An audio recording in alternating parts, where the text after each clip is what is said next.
Today, we're heading to the Banks Peninsula on one of New Zealand's most varied multi-day tramps. Let's talk about the Banks Track.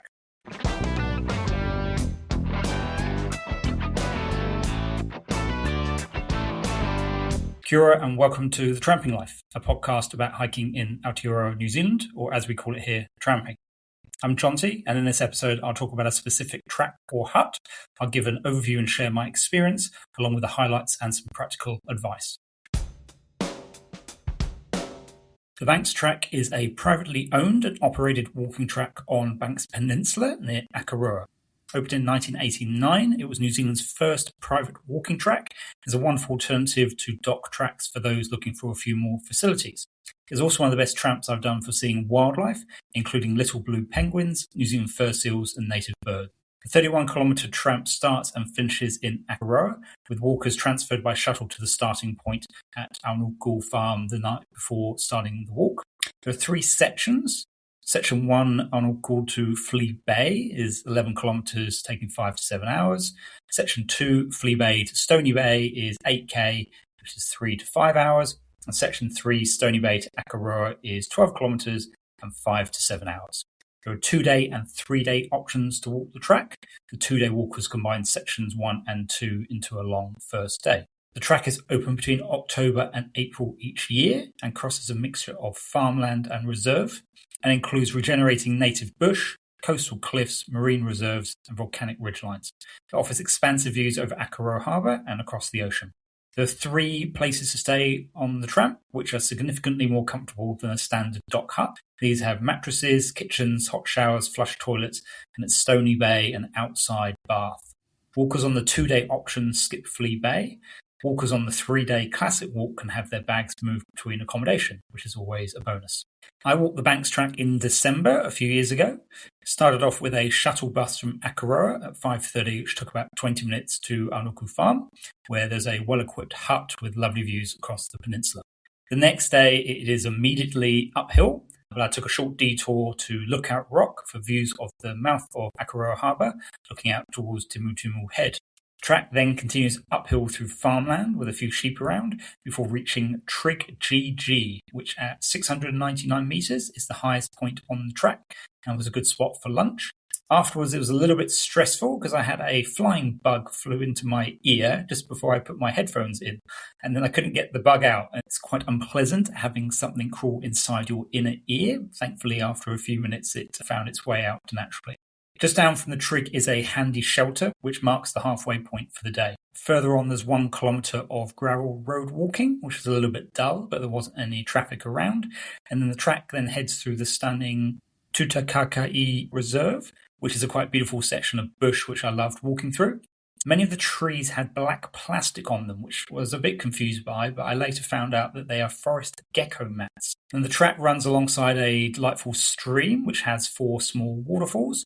The first one, there's a marked swimming hole. I have to say it was pretty cold, even in December, but it was a great opportunity to wash off the sweat from the morning's long climb up to the trig. The second waterfall was rather nice, and then the third one I reckon would actually be the best spot for a swim, just looking at the depth. And then the fourth is the largest of the waterfalls, which was large enough to actually be able to walk around the back of the falling curtain of water with some care required. And then it was back out into the sun for the final short stretch down to Flea Bay. At one time, this was home to 3 families, a school and a large dairy. Flea Bay has an attractive beach, which some New Zealand fur seals were enjoying, splashing around in the shallows, enjoying the sunshine. There's quite a variety of accommodation here, both for Banks Track walkers, and there's places able to be booked separately, including a caravan and treehouse. Now, the accommodation here wasn't quite up to the standard of Onuku, but it did have little blue penguins living underneath the buildings. Now, there are free tours available to see the penguins in the evening for those who are doing the 3-day walk, and people can also drive into the site to do the tours, which seem to be very popular. And they run every night for people to learn more about the little blue penguins and see them in their nests. I got a bonus sighting, though. When I went to the toilet in the middle of the night, I found a penguin on the path just outside the toilet, which was a close-up wildlife encounter, but not one I was expecting to have at 2 a.m. whilst half asleep. Now, the following day, the heat and the sunshine was replaced with cold, wet, misty weather in the morning, which made for an atmospheric start. And I walked around Flea Bay past the home of the Helps family. So they've been instrumental in maintaining the largest mainland colony of little blue penguins in New Zealand. And there's people sponsoring their nesting boxes. And there's dozens of colourfully painted nesting boxes around the coastline there. A bit further on, you get to Red Cliff Point, which marks the halfway point of that section. Very windy and exposed here, but there was a handy bench, which made it a good spot for some lunch. Better option, though, given the weather, would have been to continue a little bit further, and there's a really cool old shelter, which is built up against the rock side, and that's just around the corner from Seal Cave, which lived up to its name. Thankfully, the weather cleared, and there was some fantastic coastal scenery to enjoy, along with an ancient-looking toilet with a view. A predator-proof fence has been built around the headland along here to protect one of the few remaining mainland nesting sites for sooty shearwaters. The sun and the heat had returned by the time I got to Stony Bay, so I thought I'd go for a swim. This was thwarted, unfortunately, by more New Zealand fur seals, which seem to be everywhere across the beach. It's a rocky beach, and it's quite hard to differentiate between a rock and a seal sometimes. As I found out when I got a little bit too close to one, he then got roared at, but it soon lost interest in me as I sprinted away. My wife thought it was hilarious to watch me do this. Heading up from the beach inland, there was a stream, and that also looked like a really good spot to cool down from the heat. Apart from the fact that another seal had occupied that area as well, obviously had the same idea of me as trying to cool down in the sunshine. Stony Bay has been owned by the Armstrong family since 1891, and they built the most incredible accommodation for the final night on the track. It's clearly a labour of love. Around a large lawn area are many distinctive and gorgeous homemade buildings, and I was the first one to arrive, so I could have a bit of a nose around. It's home to a small museum. There's a large tree which has been repurposed as a shower, and there's 2 outdoor wood-fired heated baths. They come with a wooden plank to avoid burning your backside, but I have to say they still got extremely hot. It was the first bath I've had to bail water out of in order to add cold water. And there's obviously a bit of a knack to getting the right temperature because it also gets very hot and then you want to cool down and then enjoy the outdoor baths.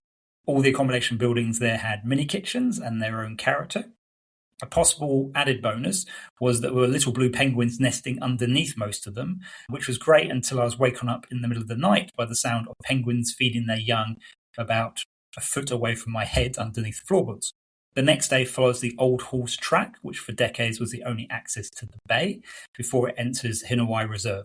This is 1,250 hectares of original and regenerated bush over several valleys, home to many native species, including black fantails, which are only seen on the South Island. The track became a lot more interesting as it heads up through the reserve into some beautiful mature beech forest. And then there's a steady but decent climb up to the Stony Bay Saddle at 690 metres above sea level. Thankfully, mostly in the shade. It was pushing 29 degrees the day I was hiking this, and there's shelter at the top, which made a good spot for lunch.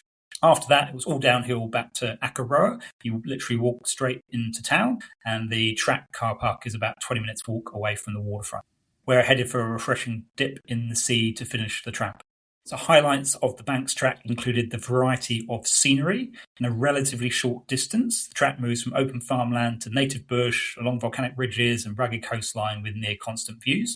There's unique accommodation. Every night stay had its own character. From the well-equipped Onuku Farm with great views to the historic Flea Bay cottage near the penguin colony to the absolutely amazing Stony Bay cottages, all very different, all very nice places to stay. Bag transfers are clearly amazing. It's a lot more enjoyable walking with a day pack than a multi-day pack. There was a lot of wildlife, as I say, so little blue penguins in several places. There were seals along the coast, and there was plenty of bird life along the way. And the good thing about this is, although about 2,000 people a year walk the Banks track, it never feels crowded, so they cap the numbers every day. The 3-day classic walkers, there can be up to 12 of those per day, and the 2-day hikers, up to 4 of those a day. So at most, there's up to 16 walkers a day, which can be quite a contrast from more popular tramps, particularly during the holiday season. Some practical advice. Bookings are essential. The Banks track is privately owned and cannot be walked without a confirmed booking. There are 2 options. There's the 3-day classic walk, and as of 2026, that was $450 per person. You can also pay an additional $285 to have your own private rooms, which is the option I went for, which was maybe not necessary because of how many people on the track, but they're very nice places to stay. And then for the 2-day hikers, you have to carry your own bag, but it's only $220 per person. Given the price of Great Walk huts these days, that's not that much more, and it's probably a little bit easier to book the Banks track than the Great Walks. There's also food available on the track. So Onuku and Flea Bay Cottage, there's drinks, including alcohol and chocolate bars available. And Stony Bay has got a really well-equipped walker's shop with cold drinks, cereals, milk, bread, butter, bacon, lots of farm produce, also tin goods, sausages, pasta, noodle, and even ice cream because they've got power and refrigeration there. Just make sure that you bring cash to pay for things. There is intermittent mobile phone coverage along the track. And finally, although the distances are modest, the track does include some sustained climbs and descent, particularly on days 1 and 3, so a reasonable level of fitness is required. Thank you for listening to this slightly different episode of The Tramping Life. This is a bit of an experiment. I'm going to record a few episodes like this on specific tracks and huts. I'm interested in your feedback, whether this is something I should continue to do. Please reach out to me at the email at the end of this podcast or find me on social media. Thank you so much for listening to The Tramping Life. If you've enjoyed today's episode, please follow the podcast in whatever app you use. Tell a friend about it and consider leaving a rating or a review. It really helps more people discover the show. If you have any questions or feedback, I'd love to hear from you. Drop me an email at thetrampinglife, one word, @gmail.com.